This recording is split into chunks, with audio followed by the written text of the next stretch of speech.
Penguin Random House Audio presents A Kiss Before Dying by Pamela Colloff from Texas Monthly, February 2006. Read for you by Staci Snell with Karissa Vacker.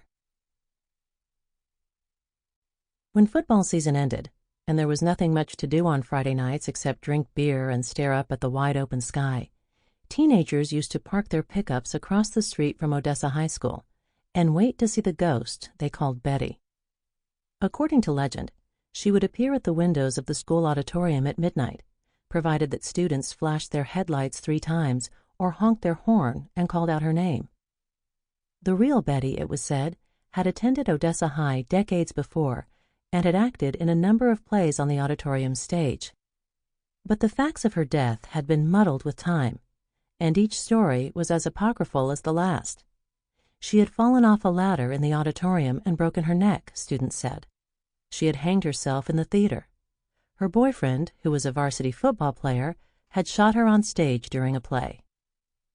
So many teenagers made the late-night pilgrimage to see Betty that the high school deemed it prudent to paint over the windows of the school auditorium. During a later renovation, its facade was covered with bricks.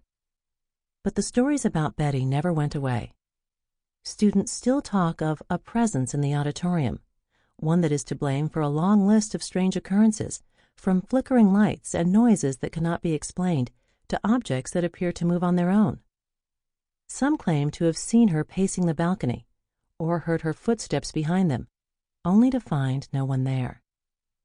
Rumors have flourished that a coach who knew the real Betty is visited by her on occasion in the field house, and that a former vice principal who once caught a glimpse of her after hours was so spooked by the encounter that he refused to be in the school again by himself.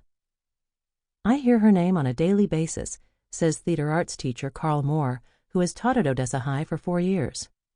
Whenever something unexplained happens, a book falls on the floor in my classroom or the light board goes out during a technical rehearsal, someone always jokes, "It's Betty."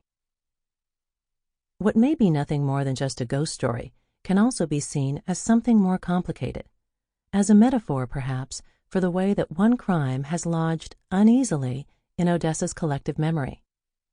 The teenagers who pass down stories about Betty are too young to remember the kiss and kill murder, as it was christened by the press in 1961, but it was the most sensational crime in West Texas in its day. The notoriety of the case has long since faded, yet 45 years later, something lingers. When Ronnie White, who graduated from Odessa High the year that the murder took place, returned to his alma mater to teach history in 1970. Sample complete. Ready to continue?